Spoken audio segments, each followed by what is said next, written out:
La troupe des International Players signifie pour moi beaucoup de choses. Et d'abord et avant tout, la ténacité.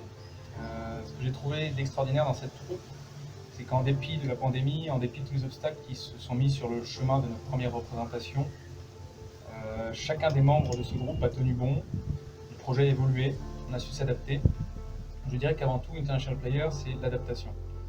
Et ça m'étonne guère parce que pour que des gens de cultures différentes, de langues différentes, venant de tous les continents, que ce soit l'Amérique latine, les États-Unis, la Grande-Bretagne, la France, le Togo, puissent travailler ensemble, il faut beaucoup d'adaptation, il faut beaucoup de courage, beaucoup de ténacité. Et ça serait le premier point. Le second point, qui est tout aussi important, c'est que selon moi, International Players, c'est pas une troupe en tant que telle, c'est un outil.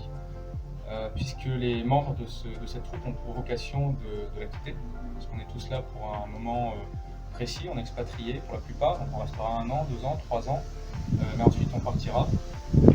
Et je crois que c'est très important que les gens qui restent ici prennent possession de cet outil pour jouer à leur tour. Voilà.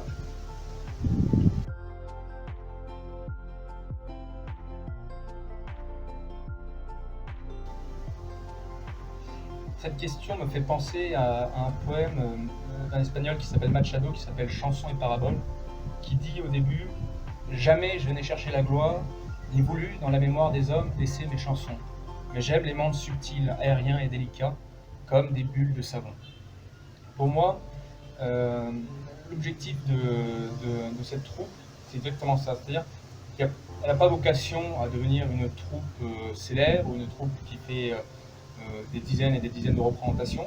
C'est quelque chose qui a une taille mineure, mais qui est belle. Et ça doit être ça l'objectif de cette troupe. Réunir des gens autour d'une pièce, les faire jouer entre eux, leur permettre de faire connaissance également, peut-être de créer des amitiés, des liens. Et au-delà de ça, de prouver que finalement il suffit d'un peu d'art pour créer du vivre ensemble.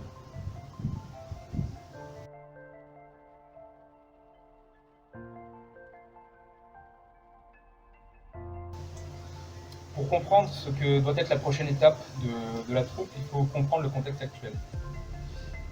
Nous devions jouer en mai initialement.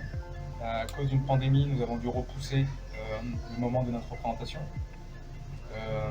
Puis face à une crise qui s'éternise, on a dû annuler la modalité selon laquelle on devait jouer initialement pour un nouveau format qui sera audiovisuel et qui devrait certainement se réaliser autour de novembre, décembre ou janvier. Ça, c'est l'état présent. À partir de ça, on peut se poser la question de ce que sera la prochaine étape. Et là, moi, je vois 2 axes extrêmement importants. Le premier, c'est de dépasser le cadre audiovisuel pour pouvoir réellement jouer sur une scène, ce qui était initialement le projet et qui doit rester le projet de cette troupe. Donc la prochaine étape, c'est de jouer sur scène. Mais c'est pas suffisant parce que ça va durer cette année, puis ensuite certains d'entre nous partiront, moi je partirai. Et je pense que la seconde étape de cette troupe, c'est justement de maintenir une cohésion entre les membres fondateurs qui seront toujours sur place et de permettre une continuité avec l'arrivée de nouveaux membres. Donc tout ce que je souhaite aux International Players, c'est de jouer une pièce sur scène au printemps 2021 et ensuite de poursuivre avec de nouveaux membres à l'automne 2021.